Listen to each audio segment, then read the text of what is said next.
I'm the Economic Development Program Manager at Cirrus and also President this year of the Iowa Rural Development Council. We're glad you could join us. We're going to have an exciting panel today. Before we get going, I'm going to turn this over to Jimmy T first. Good morning, everyone. Jimmy T. So Jim Thompson, I work for the Iowa Economic Development Authority. I'm in the Community Development Division.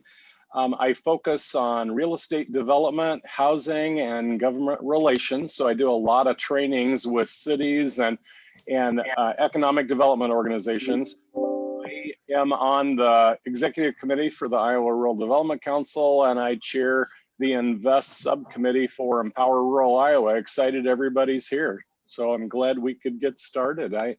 One of my other duties is I also am the program manager for the Community Catalyst program. And we have 100 projects across the state, and excited to see the partnerships that have happened because of that program. So glad everybody's here, and I know we have a jam-packed session, so I want to get started as quick as we can. So Mark, I'll have you take over. Great. I'd like to introduce our panel that we have with us today. First, not in any special orders, Wayne Pantini. He's the Union County Development Association's Executive Director in Creston. We have Beth Bilu with Forest City. She's Executive Director in Forest City Economic Development. Nick Hockery of the Jackson County Economic Alliance, and he's the director there. And Jenna Ramsey and Kevin Caddy. And Kevin's the General Manager, CEO of Farmers Mutual Telephone Company. And Jenna is on the Montgomery County Development Corporation as a board member and secretary.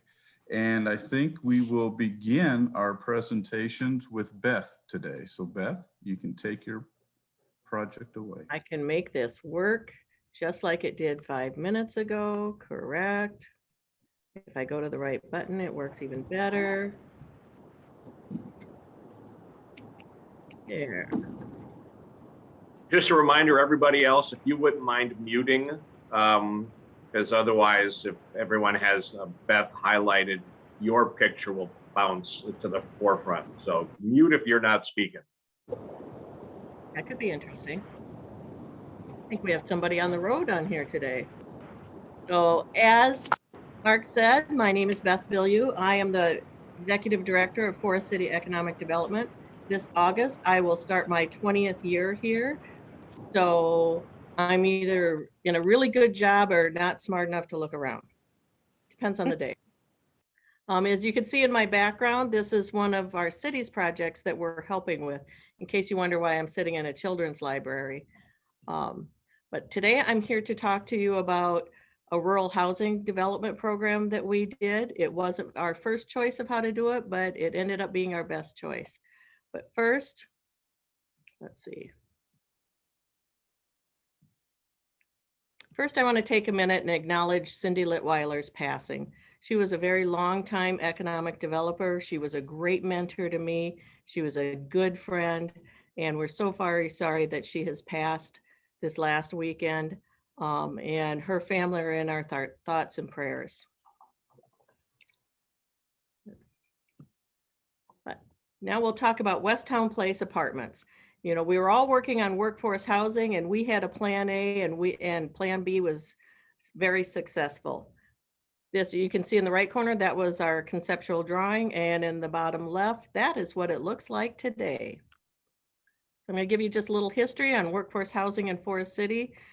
Many of you are familiar with our major employers. We have Winnebago Industries, and 3M has a large distribution center. Waldorf University continues to be a very good employer in the area. CDI paints motorhomes for Winnebago. We have Mosaic, and Litzen RV is the largest Winnebago dealer in North America. And we have great jobs, great wages, and why can't we get enough people here? That's a question we're all asking. You know, this was going so well, and now it's not, as we punt. So some of the challenges that we faced, several years ago, Winnebago bought a plant in Oregon and moved all of the Class A motorhome production out there. They also expanded nicely close by in Lake Mills. They bought part of the former Fleet Guard plant, and they took one department and sent to Waverly because they could get workforce out of Waterloo. And so as we were facing these things, we started looking at what can we do. We did our own rental housing inventory. And those of you in small towns similar to our Forest City is about 4,200 people. We kept saying we didn't have enough, but we didn't know how much we had. You can work with your assessor. We got a list of every property in Forest City that did not have a homestead exemption. So we knew there weren't owner occupied. And then we made a list of all that and started calling landlords and asking questions. We took that and went to Maxfield Research for a housing study. As you can see, the housing study came back that we had a need for at least 74 additional units. And we took this, put it together, and our plan A was to have somebody else do this. We put out a request for proposals. You can see where the yellow is. This is where our site is. We had 7 acres that we had sold once. They didn't develop it. We got it back. And we put all of the site information in there, all of the community amenities, all the potential incentives. My board members made me put things in there out loud that I didn't think should be in an RFP, but we just put the whole kitchen sink in there. Sent it to a number of developers. We got a lot of people to come and look, but nobody made a proposal, not one. So we came back to what could we do? I went too far. So our plan B was, we can do this ourselves. That was not my idea. That was my past board president's idea, who explained it to me very nicely of how we can develop it ourselves. The plan was, it's an LLC. We did a fundraising for 2 buildings, and each one would have 24 apartments and a garage. As we've proceeded through this was our construction schedule for building 1. It's been open for a little over 3 years now. It's doing well. Building 2, they thought we would build right away. Well, building 2, we are starting to plan on now. And I'm looking at construction in 2022. This is an LLC. Many of you may know that we did an equity investment project a few years ago and bought a railroad and have investment members in that. So we took that structure, did this. Our community members are Class A members. We did 50 units offering. We came in just under that. Our co-developers each have 1 unit. Dave Kingland is the vice president of the board of Manufacturers Bank and Trust, the past president of the board and past FCED president. And his son has a general contracting business, and he has 1 unit and is our co-developer. FCED received 36 units. This is our project development team. I was a little new to the party on what to put in your prospectus and different things. I think this is one of the most important parts, that we have professionals on payroll or on contract to help develop this. We didn't just think it all up ourselves. Our project costs. Now, if I can move you guys, I can see. You can see this is a $7.1 million project. We didn't spend that in building 1, but this was the investment. This is in our term sheet for our investment. This is the scope of the project that we were looking at. This is how our equity investment, this is our sources of funds. You can see that FCD put in several different forms. I'll have that in the next slide. Our equity investors, we had units at $25,000 a piece. The city put in money for the water, sewer, and the street extension. We have a 20-year loan with our bank. One bank is the lead bank and the other one participated in it. And we were fortunate to be awarded an IFA workforce housing loan. I have a little more information on that coming up. We were their first workforce housing loan. We have drawn down 375,000 of this, and they lent it to the city at 1% interest, and the city lent it to us at 2% interest. And back when we got this, 2% interest was an unheard of rate. Seen a little bit more of that nowadays. Unfortunately, that program, I believe, is no longer existing, but I think something like that would be an excellent program again. That was a hint. This is our site plan. So you can see it was kind of an odd shaped lot can you see my cursor on the screen? Okay, Yes. good. Okay, this is USDA housing here. This is the property that we sold to a developer for all of this, and they had to build at least 2 units. They built this, and then 2008 hit. So we got the property back. This is wholly leased to Waldorf. This is our building 1. That's the garage. We built the parking lot and all the infrastructure for both buildings. And so building 2 is sitting over here that all we have to do is, the service lines and everything are right to it. Yeah, I say all we have to do. Is I'll put up here, we're probably going to tweak the footprint on this one. We've learned a few things from this. I'll talk about that as we go through our product mix. Here we're back to, that was our concept drawing. I should do a shout out to Mike Stott from SB&A Architecture, worked very well with us. He loves rural development, and I'm not going to explain to you the deal we got with him, but he did a great job. One of the things that helped us is we did 1 floor plan. So we paid for building plans, but we only paid for 1 floor plan, and then they're stacked right on top of each other. So where you see the 1 bedroom, there's 3 right above that. Where you see the 3 bedroom, there's 3 right above that. Where you see on the first floor, this lobby here that we need for the elevator and everything, there's that space on the other 2 floors too. So we have those like little extra living rooms. Let me tell you what the apartments are like. This is a 1 bedroom, 1 bath. You can see they're pretty open. Everybody has the same kitchen, living room open here. Yes, we have gas fireplaces in there. And yes, we have quartz countertops and appliances. Everybody has their own furnace and thermostat. I got a lot of questions on that right at the beginning. This is the main part of our project. We have 2 bedroom, 2 bath apartments. Out of the mix, we have 18 of these. And this is what we thought was the best use for workforce housing. You could put a family in there. You can put 2 roommates. There's 2 wings kind of. So you can see this is the principal bedroom and bathroom. Everybody has a walk-in closet. And this is the secondary bedroom and bathroom with a walk-in closet. Beth, we have 1 minute left. I can go to here.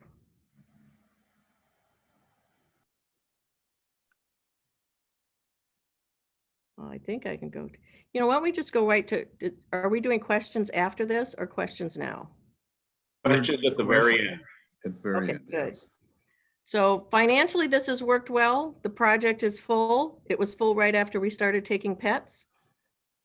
Like I said at the beginning, we should take pets, but we won't record that part. But it's come out quite well. And the lesson of this is sometimes we don't have to wait for somebody else to come and save us. Sound good? Thank you very much, Beth. And once again, we'll have time for questions afterwards. Thanks, Beth. Now we're going to quickly move on to Kevin Cabbage and Jenna Ramsey from Stanton. Just before we go there, I want to say super proud of Stanton. They were our very first community catalyst project to be completed in the state of Iowa, and they did a bang-up job. There are partnerships happening there that are really making a difference. And if I want to emphasize anything in this presentation, it's the attitude of the community is going to take everybody a long ways. And so I'm pleased to introduce Kevin and Jenna. Good morning, everybody. And thank you for the opportunity to speak with you today. Again, we're from Stanton. It's a small town in Southwest Iowa of about 689 people. So we're excited to talk about a little bit, a brief overview of some of our projects that have been completed. Since 2010, actually $41.6 million in improvements have been made to the Stanton area. So that's really exciting. You can see on the screen a list of things that have been completed. One thing I wanted to point out was the Viking Center, and that project was completed by Mickey Anderson and the Stanton Friends and many other partners about 6 years ago. And that $3.5 million project actually included our public library, the Good Shepherd Christian Preschool, a gym now shared with the school, a walking track, and a weight room. So again, as you can see, we've always been very fortunate to have forward-thinking progressive leaders in our community. In the last year, we were able to get about $470,000 in grants. Everyone knows grants are really challenging, but if we want to get anything done, they're a big piece to some key partnerships to getting some things done. Back in 2017, we actually completed a creative placemaking process that helped us put together a plan to get us to where we are today. So partnerships and having a plan are a big piece of that. So as you will see, we have a lot of projects that have been completed, but we have a lot of projects going on too as we work toward completing our plan. And as Jimmy T mentioned, the Stanton Area Industrial Foundation purchased the old Mason building, and it's actually known as being the first completed Catalyst grant in the state of Iowa. So that's another great project by the Mickey Anderson and the Stanton Area Industrial Foundation team. That building was purchased. The city of Stanton applied for a Catalyst grant for $100,000 to help complete that project. There were many other partners, of course, to make that happen. And then as you can see, the finished product is, there's a hair company that's on one side of the building. Another business actually from Texas, someone that lived in town there rents out the other side of that main floor. And then the upstairs was renovated into an apartment, which have brought young families into our community. So as you can see, this Mason building renovation is a great project for our community. And I emphasize the word catalyst as this project was truly a catalyst that enthused many other things to begin happening as well in our community. One project that we are currently working on is the Greenbelt Walking Trail. As you can see on the screen, the purple is our current Greenbelt walking trail and biking area. And then the yellow and green at the bottom there are phase 1 and phase 2 that are in the works. We all know, as I mentioned earlier, we have to have funds to get these projects done. The phase 1 is about $270,000 and phase 2 is about $280,000. And we're currently fundraising and have 2 grants, a little over $100,000 each pending. So we're excited to finish that loop around the Greenbelt, the loop of the Greenbelt Walking Trail around our community. And then our goal, once this is done, is to actually do a phase 3, and that's complete a 4-mile trail out to our Viking Lake. And with that, I'll hand it over to Kevin Cabbage to update on a few other projects. All right, thank you. Good morning, everyone. This particular project excites me tremendously. This is a new project that highlights the value of partnerships. So this tract of land is on the northern side of Stanton. At the top of the picture, you can see Highway 34 actually running east and west, and then you can see the main road coming into Stanton. So this tract of land is owned by the Stanton Area Industrial Foundation. They've owned it for several years, with anticipation of developing it when the opportunity presented itself in the correct fashion. So the Stanton Child Resource Center has been working on a project for a couple of years. They actually need to build a larger daycare facility to house all of the requested children that are wanting to come to that particular location. So discussion started here a few months ago with the Stanton Area Industrial Foundation and the city of Stanton. And this is a conceptual drawing of what we call this a technology park. So you can see with this drawing, we've laid it out where we can actually take advantage of what FMTC provides with our our fiber internet service and our connections to the outside world, and what we can provide those technology companies to bring them to Stanton for employment. And then right next to them will be the new Stanton daycare. And then we've got some other lots there that are open for development as well. So this is something that is relatively new for Stanton. We're finishing up the engineering as we speak to get all the projected costs, and then we will go out for fundraising and then make this happen, hopefully with the dirt work to start this fall.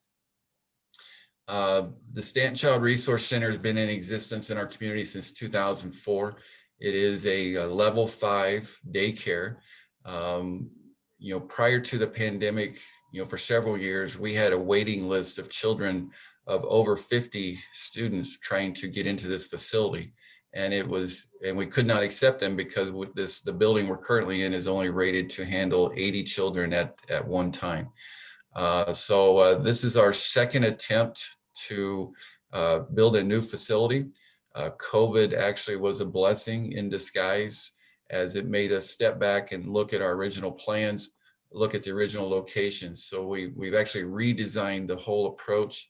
We're looking at a brand new facility, over 11,000 square feet, that will create space for an additional 49 children. So that'll give us, a total of 129 children.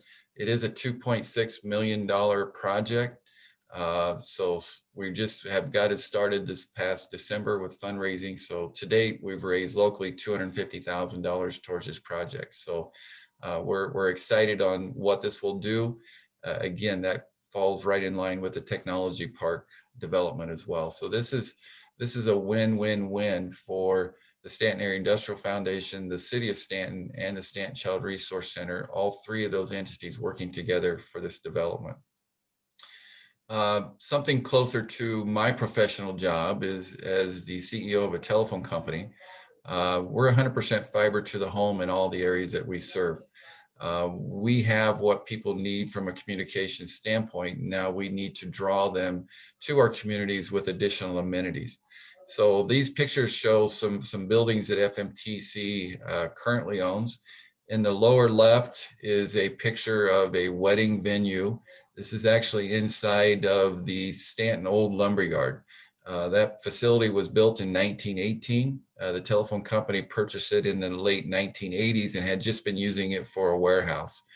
This project came out of the creative placemaking discussions when people got to see that building, because it hadn't been open to the public since the 80s. They didn't realize what was actually inside. So they passionately said that we need to save this and turn this into something different. So we've actually opened it up to be an event center where it can handle a variety of different events. This particular picture shows a wedding venue that it was set up to host here a couple of years ago. In the upper right-hand corner is a building that we had just renovated a year and a half ago. We call it our FMTC Tech Center. We've got 6 employees working out of that right now. It's actually a lab where we do all of our testing of our products and interactions with our customers and our customer support. And it's got a large conference room in the front where we handle our training. And then we've been able to host several public meetings in that facility as well. So the building in the upper left and the lower right is on both sides of the tech center. So in 2020, FMTC was provided the opportunity to purchase both of those buildings. The building on the left is currently being remodeled. We are within just a few weeks of having it completed. We've completely redone the storefront. We've completely remodeled the interior, and we split the building kind of in half. So it actually will be an extension of the tech center. On the right-hand side of that picture in the top left corner is additional offices for FMTC. But on the left-hand side, for the first time, Stanton will actually have their own coffee house and produce our own coffee. For some of those of you that probably are aware of Stanton's history of having the world's largest coffee pot that was decommissioned a few years ago and now sits on the site of our history center. We have a large water tower in the shape of a coffee cup. So we've been known for many, many years for our water towers. referencing coffee and being the birthplace of Virginia Christine that did the Folgers coffee commercials. So seemed like this is a natural, we should have had this a long time ago, but for some reason we haven't, but we are, where we'll have our own, they call it the Fika Coffee House that will be opening up here in May. The picture on the lower right is a building that is also a recipient of the Catalyst grant funds. Although FMTC did not own it at the time of the application, due to COVID, the current owners did not feel comfortable pursuing opening up a restaurant and pursuing that project. So FMTC was giving that opportunity. We have acquired the building. Construction is well underway, where we will actually have a evening restaurant and lounge on the main floor. In the lower levels, you can kind of see it there on the right-hand side, how the topography really drops off. There is a lower level to this building. In the back part of it, we're actually building 2 bedroom suites that will accompany the Stanton Old Lumberyard Wedding Event Center. So we can, host and house guests in those bedroom suites as well. And then there'll be an outdoor patio that we're constructing on the side of that building as well. So that project should be done hopefully here by the 1st of June, so that restaurant is ready to open up prior to our homecoming celebration in July this year. So. And then our last project we want to mention quickly is our downtown facade project. And as you can kind of see there on the right, the different partners that we had. And we just wanted to give a shout out and mention when our downtown facade process started, we applied for a Power of Connection grant and met with a great group of people back when meeting was normal. Meeting in person was normal. And it was truly the power of connection. We were at that meeting and we were able to, with that, someone at the meeting recommended that we apply for a rural integration grant, which we were lucky to receive or be awarded to receive. That was $20,000. Another person said, hey, you should work with your local telephone company, FMTC, and apply for the Ripple Effect Award, and that was $10,000.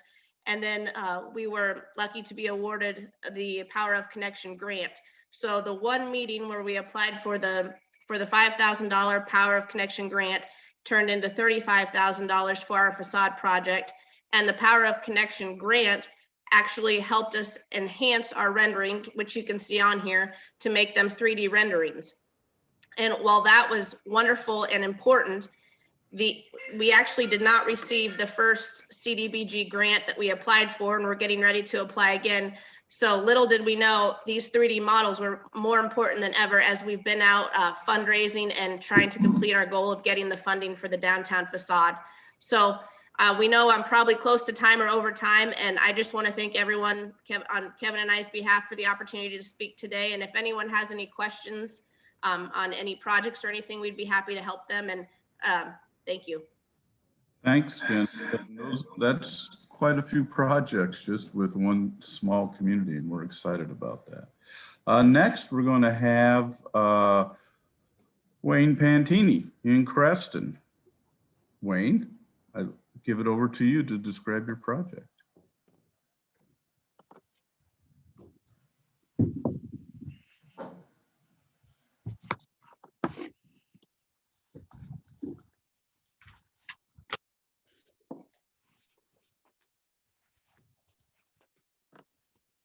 I don't think we can hear you, Wayne. Are you able to see the hot air balloon? We are.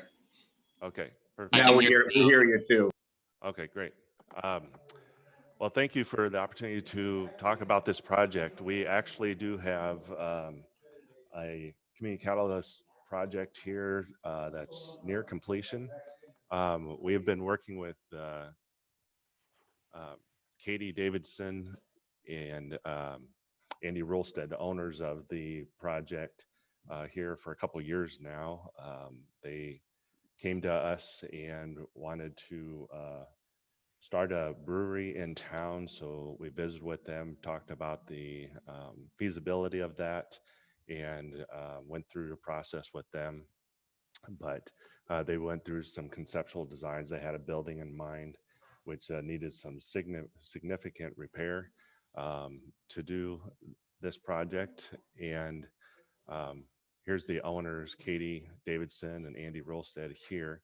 And then they partnered with Jay Wilson, which some of you may know. He has been on the Iowa, let's see what's it called, the Iowa Craft Brew Association, and the organizer of the Iowa Craft Beer Festival. And I guess his title is former minister of the Iowa Beer. So many years of experience and knowledge in brewing and home brew. And anyway, they have been working together, put this, the business component of this. Obviously, this is one large building, and they had many different aspects of it because it's a multi-unit with upper story housing, the main floor retail commercial area as well. And so there's different components of this. And so that's when we sat down with Katie, and she went through our Just Start program. This is our introduction to entrepreneurship program. And then got in connection with the Small Business Development Center to do the one-on-one business counseling in between the SBDC director and myself, counsel Katie on this project. And then she is also a member of our co-work space here that she's been working on this project for the last couple of years. So I'll go real quickly through the different resources we utilized to pull this project together. First of all, the owners put in some money, and they also had an equipment lease with a personal guarantee on that for the brewery tanks that they have. And then they also started a crowdfunding campaign, and so far I've raised $23,000 with that. There's different levels with that to get going. With the 6 apartments that are on the upper story, partnered with the Southern Iowa Council of Governments Housing Trust Fund to help renovate those apartments and do some needed repairs, much needed repairs in those to make some quality housing units in the uptown there, and affordable units as well. And then the local lender, First National Bank in Creston, they participated in the apartments upstairs, but then also the living quarters of the owners that put in the back of the building on the main floor where their living quarters is as well. It's kind of a loft style apartment that they've constructed in there. And then for the business component of this, the hot air brewing, they worked once again with the local lender, got an SBA loan guarantee of $102,000 to go towards the brewery business. And then as part of the Community Catalyst grant with the IEDA and the city of Creston, they got $100,000 on there. Real quickly go through how that kind of worked and what they used those funds for. As part of that, the city did commit that they would make some of the some tax abatement payments over a period of years to do that. And then also provided some in-kind services for tearing out the front of the building. Concrete was all broken up, and water was leaking down into the basement. So they were able to tear that up. The city did that, and then also provide the necessary backfill on the front of the building to make that front entry much better. And then there were some additional funds that went towards the reinforcement of the tanks and the floor. As you can imagine, those tanks are pretty heavy, so they had to do some additional reinforcement of the main floor and that, drywall, plumbing, HVAC, etc. So this is just a couple pictures of front entry where they had to redo the entire sidewalk entry out into Maple Street. And then this is the finished interior where they put in an overhead garage door. So when they have large events and in the summertime can open up that door as well.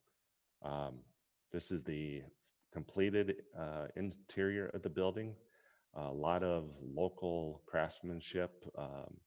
Local wood was harvested through the ash trees out at Green Valley State Park, and some other reclaimed wood that was just in around the area that they were able to use on the interior. So they just opened up 1 month ago, yesterday. So starting up, they're serving sandwiches at lunch, and then have some craft brews in the evening as well. They have a lot of, it's very family oriented, so you can bring children, and also they have board games to play. And it's just a nice setback area for us. So we have we have the Renew Rural Iowa program coming up here in a couple weeks that will be held inside the venue as well. So it'll be a nice first event for them. Any questions? I know we have another presentation. If you have any questions for me, follow up. Here's my contact information as well.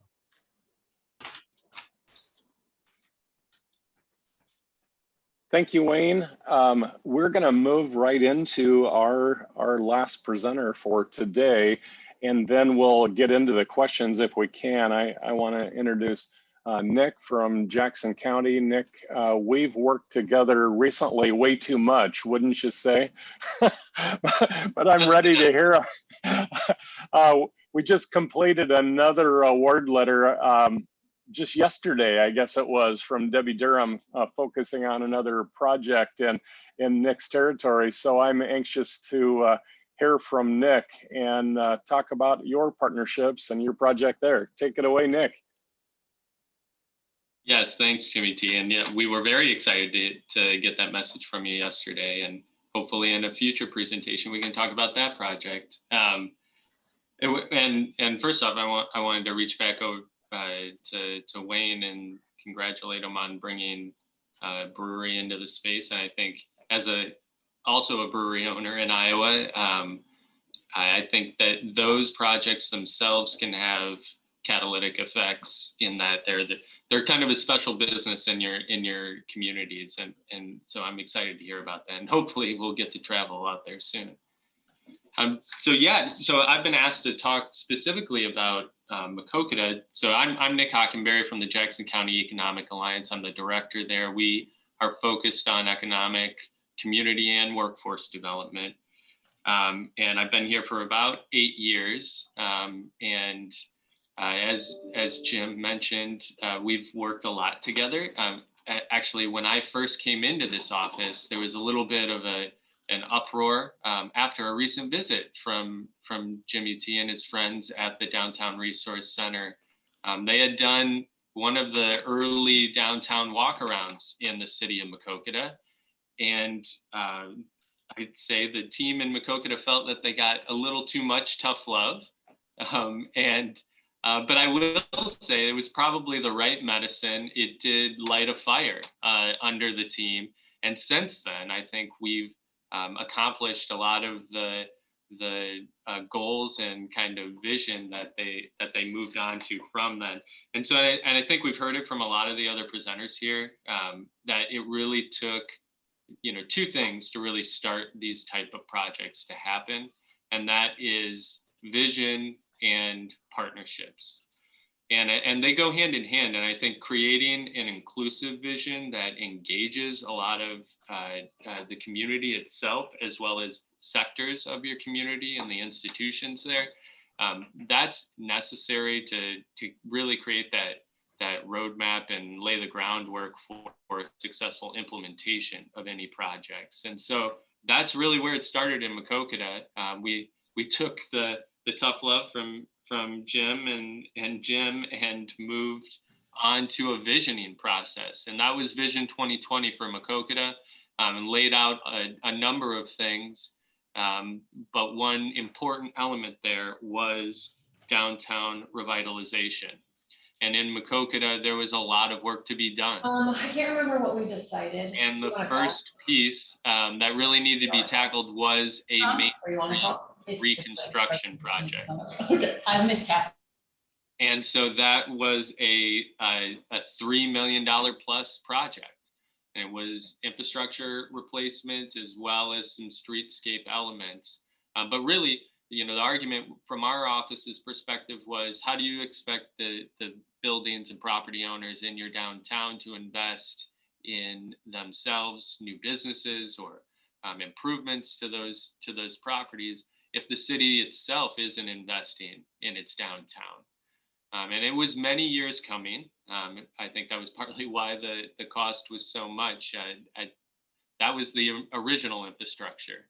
And when they started that project, we found that there at one time was a sort of basement level commercial sector in downtown Maquoketa. So a lot of extra aggregate had to be brought in to fill up those spaces. But when it was all said and done, really what our office thought the next phase was aligning the opportunities for private investment with some of the resources and programs that were available both at the state and through USDA with Community Facilities Grant and historic tax credits in the future as well. So the one project that I'm going to focus on today, because I think it's pretty illustrative of both that vision. It ties in another brewery, I think. So we're on message here with the rest of the presentations, and really leveraging all of the resources necessary to make a project or like these rehabilitation projects happen in a rural community. So I'm going to share my screen here. And there we go. So 110 South Main is this property here, and it has kind of a tortured history. Certainly grand in its own time. It was probably the largest commercial space in downtown Maquoketa. It was a former department store. I think at one point it was a J.C. Penney's. And in more recent history, and over a decade or so ago, it had a partial use. There was a trophy shop in there. Not much traffic, and then for about a decade or so, it was vacant. And as we all know, we all have buildings like these in our communities. The vacant, when a building goes vacant, they deteriorate quickly. So the roof failed in this building, and did some major damage to both the upper story and all the way down to the basement. So it was in dire straits. There was a community organization called Maquoketa Community Betterment, and they were really just reformulating themselves, and they said, well, this could be our first project. So they acquired the building and then quickly realized that they were over their head.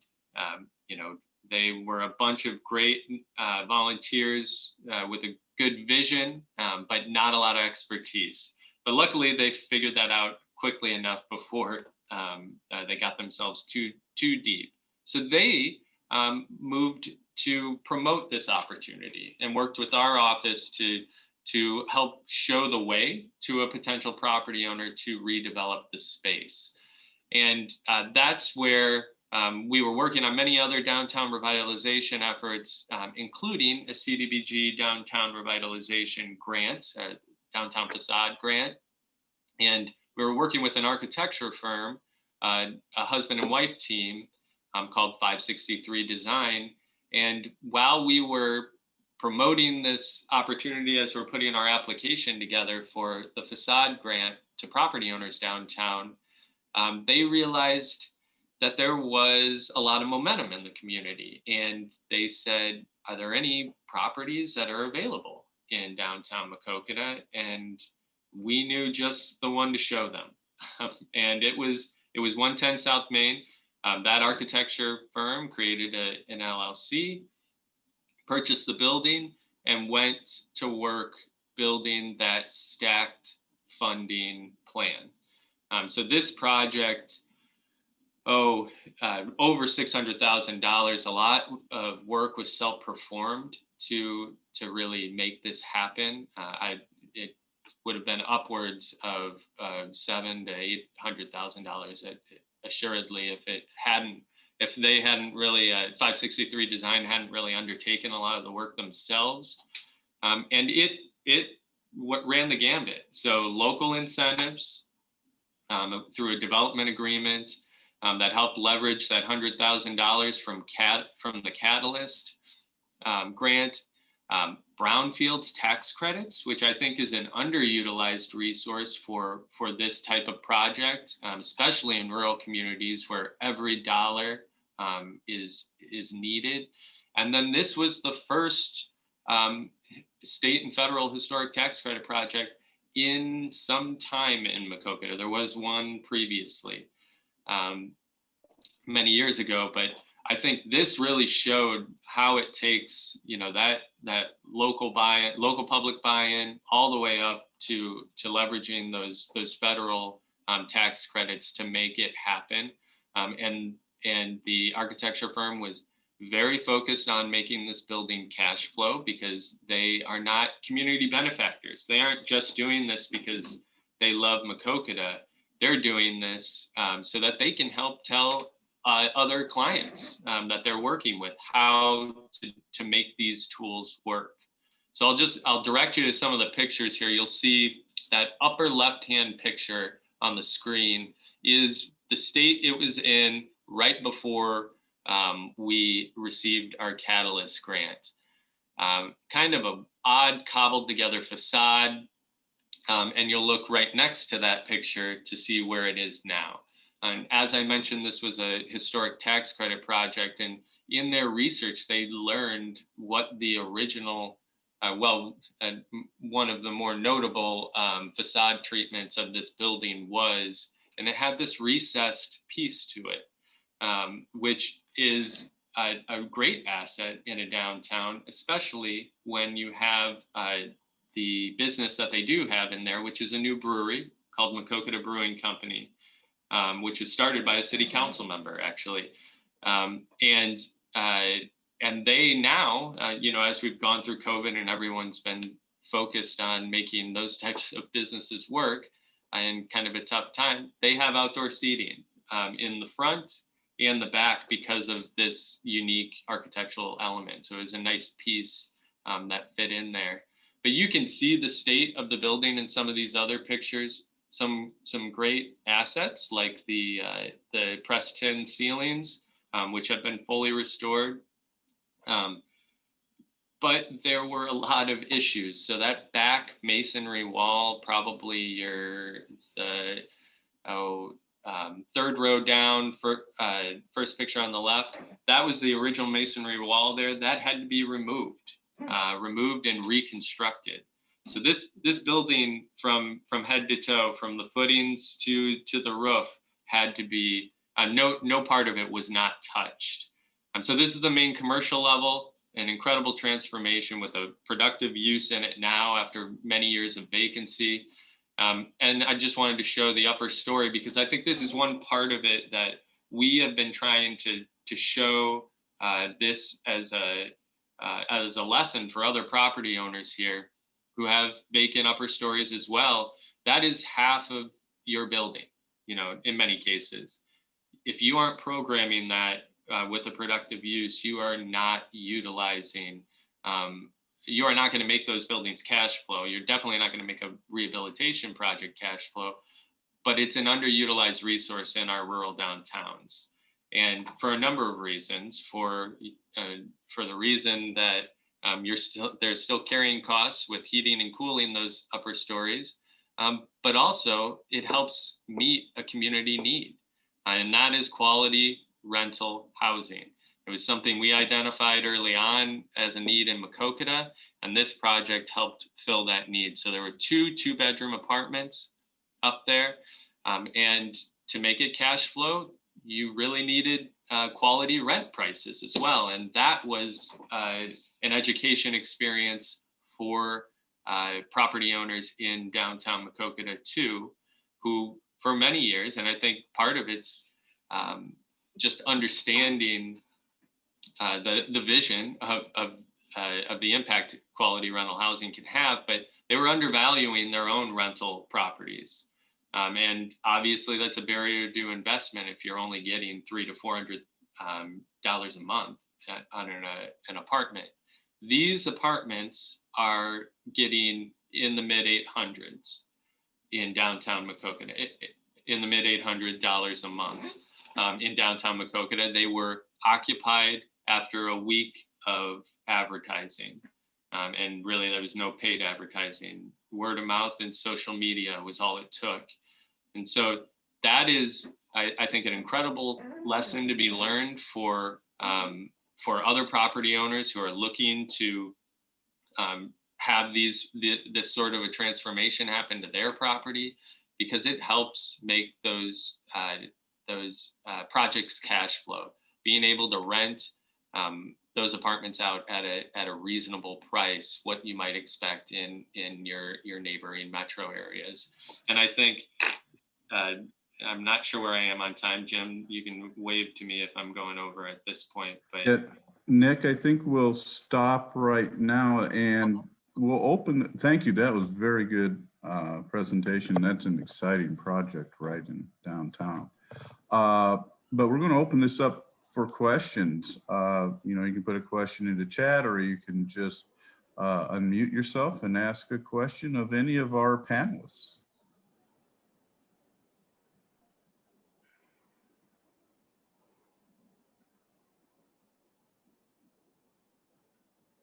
Mark, I might, this is Jimmy T. I might add just real quick to Nick's presentation. His partner in progress there is Dave Heyer, and Dave was present when we were in town giving the tough love. And I guess just to share a little bit, please don't call us if all your town wants is a pat on the back, because we're going to be very, very honest with you and give you our professional opinions. But we were just there last week, and talking about a pat on the back, we toured with Debbie Durham over a 2-day period and took her to Maquoketa to see the progress they've made. And that was certainly intended to be a pat on the back. So I know we have other visits scheduled with Debbie and Kevin and Jenna. We're coming your way, our plan is. And so just want to congratulate Nick and Maquoketa on really progress. thank you. Yeah, I know we appreciated the visit and a different message than previous visit.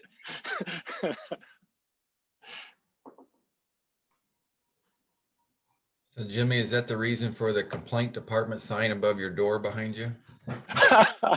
well, it could be. I think, Kevin, you've worked with me long enough to know that if you ask me a question, I'm probably going to give you an honest answer. That's what I love about you, Jimmy.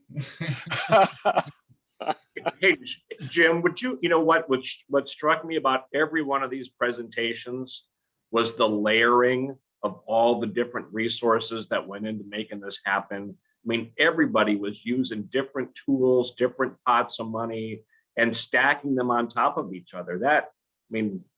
I just look up and see Wayne and look at everybody that he had brought in, and that's why I put the link up to the COGS for that. I mean, this isn't easy because it's all of the above when it comes to how do you fund these things. I would agree with that. Oh, sorry. Go ahead. Yeah, I was just going to echo that. Over the years I've been doing this, if you don't have the right resources, the partners there, it makes the job very challenging. And we have to change the mindset, especially in a rural area, that, you know, our uptowns, our downtowns, the old business districts, you have to look at that as a whole, that it is another large employer, because there are multiple different businesses in that area. And they need the resources, just like your manufacturer out in the industrial park. They need the resources to be successful. And the infrastructure is aging. I mean, a lot of these buildings we're talking about are over 100 years old. Not only the buildings themselves, but the city infrastructure is there. If you don't have everybody sitting at the table, it's very hard to make projects like this happen and bring all of those different resources together. Yeah, I'll echo that too, Wayne.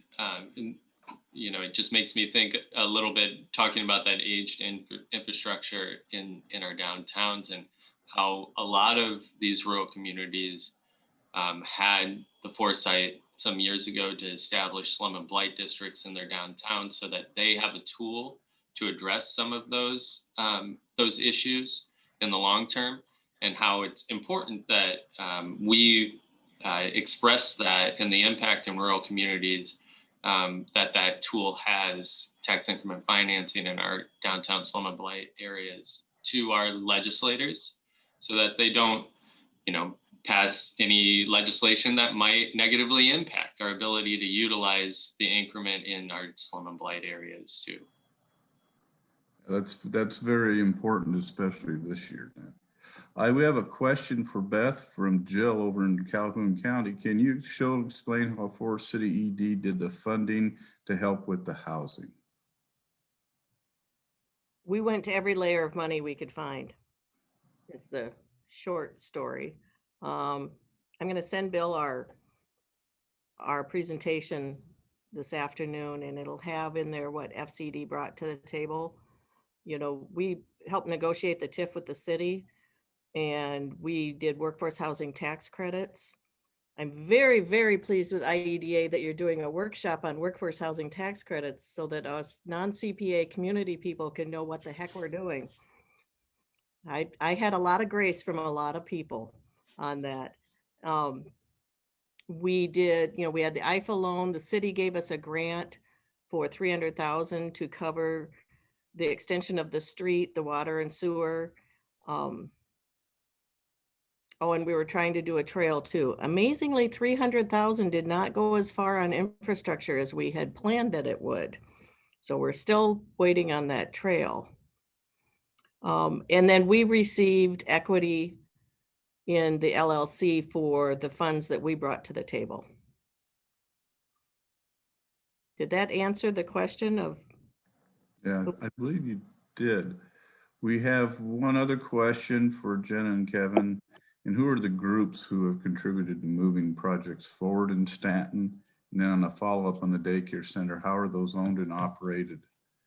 Because other rural areas are struggling to keep their daycares financially sound. Okay, I'll take those.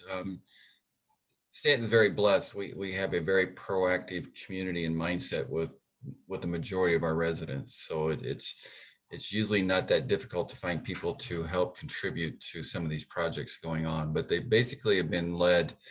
I'll give Jenna all the credit. A partnership that we established almost 2.5 years ago, has really been very beneficial to us. So the telephone company entered into a partnership with the city of Stanton to establish her role. So for a community of less than 700 to actually have a community development director, and she's actually in a part-time role. So I'm excited when she actually goes full-time. Then we could really get something done, Jenna. I'm just kidding. But so that has been very beneficial. So the city of Stanton has really stepped up itself to, and I think Wayne made the comment, if the cities aren't willing to contribute, then why should everybody else even get serious about these projects? So the city of Stanton has taken a lead. The Stanton Area Industrial Foundation has been highly involved. And then just with this role that Jenna's in, we actually have established an advisory committee for her that meets with her monthly to keep these projects in front of her and help her get these done. So it truly has been a team effort, also working with our school to make sure that we're supporting and complimenting them and get their involvement as well, getting the youth of our community involved as well. The question about the Stanton Child Resource Center, that actually is a 501c3 private organization. So it is completely funded by the revenue that it receives from parents bringing their children there.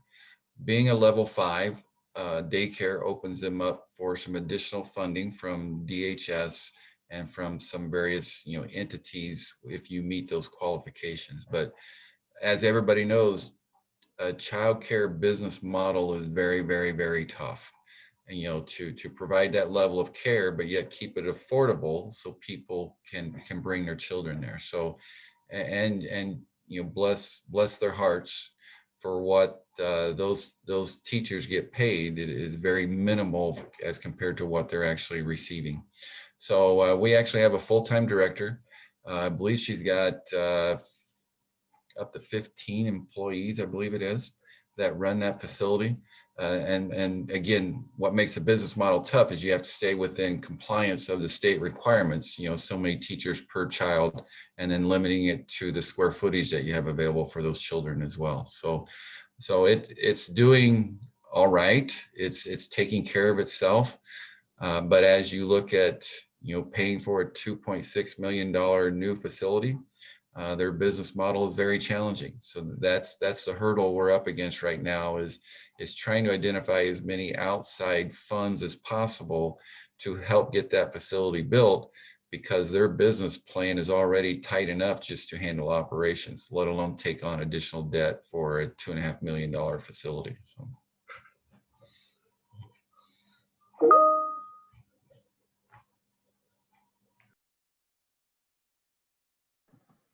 We're at the end of our allotted time. We can continue this if anybody has questions.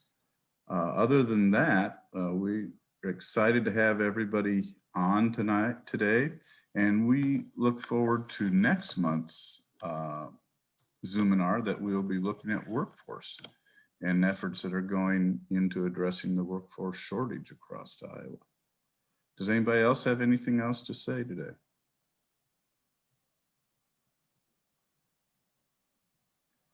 Well, thanks. Mark, Go ahead. I think Cindy had a question, and I kind of okay. know it too with Hamilton County and Calhoun County. I know for sure, and I'm sure everybody else. Going back to Stanton and your daycare, how are you keeping your child care facilities staffed? We're having a hard time finding staffing at their centers in Hamilton. And then I know Calhoun County, we just had a daycare close because she couldn't find employees. She literally told me she couldn't compete with unemployment right now. So how are you guys tackling that? Well, it's very challenging. Again, for what they get paid, I totally applaud them for wanting to have that passion for taking care of those young children. It's above minimum wage. We are not able to offer any benefits, so it is challenging to compete with other opportunities for them. But so far, it all depends on the director. We've been very blessed for the last 5 to 6 years to have a very qualified and able director in that position, that her personality brings those employment opportunities. So, it's creating a culture that they like to be in. Number one, taking care of the children, and working with the parents and the director to make it the best it possibly can be. But yet, it's a very challenging business model. We have some staff that leave.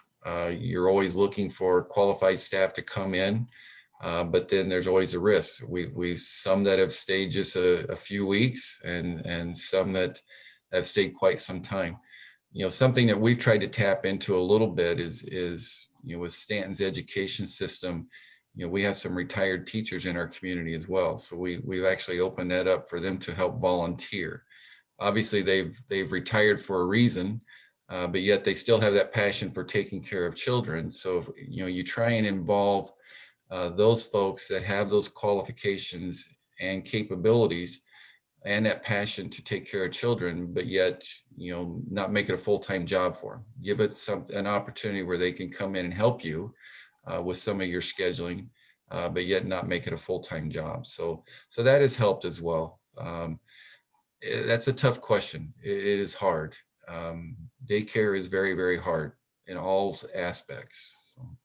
Yeah, and I just wanted to add on to what Kevin was saying there. So we've had similar struggles. I think Kevin's point to it, the import of a good director. I think that's you see that across workplaces. If you have a director that can help engage and really create that workplace that people want to be at. That is very helpful. And one of the more successful childcare centers in Jackson County, to Kevin's point, really looking at the retired teachers, family members who aren't looking necessarily to really have a full-time or a part-time job income even necessarily. They're looking for the fringe benefits of working at a child care center, which is interaction with the kids. That is an asset that we all have in our community that is important to tap into. I did in the chat share some information that I was made aware of earlier this week. The Iowa AC, I can't remember the acronym, what it stands for. So there's a program that had been promoted for a few years now called the Wages Program. This is part of a national program too. NACI is the national organization. We heard that the state is actually devoting funding to this wages program, and so it's a salary or payroll match program based on skill of the child care worker, so background in education. And it is, I mean, certainly not the end all be all solution to the issue that you have, which with attracting quality child care providers, which is money, and the mix between how much can your parents or your families pay and how much can you really pay your workers. But it's something. The other resource that I direct you to, who's been a great asset for childcare issues in our area, is the Iowa Women's Foundation. They've really taken this issue on as their top priority of late. We've worked with our foundation as well in our region, our parent foundation, Greater Dubuque Foundation, on looking at ways to tackle this problem and best practices that have been done elsewhere. And the last thing I'll say on the issue, because we could probably have a seminar on this one, on childcare, rural childcare, but really developing a program, or at least a way to support the creation and retention of your in-home childcare center, childcare operations, making sure that they have the resources so that they can be quality childcare providers, encouraging them to get registered, encouraging them to look at the QRS rating system and the benefits that come along with that.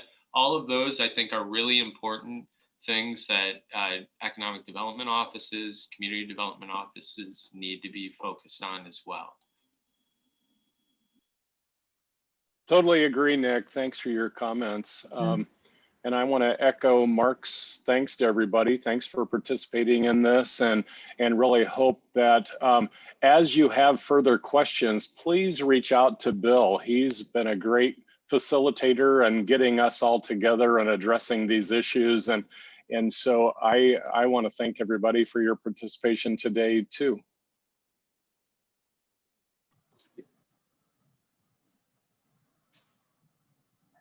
With that, we'll say goodbye and have a great weekend. It sounds like it's going to be a little bit warmer this weekend, so go out and enjoy. Thank you. Thanks, everybody.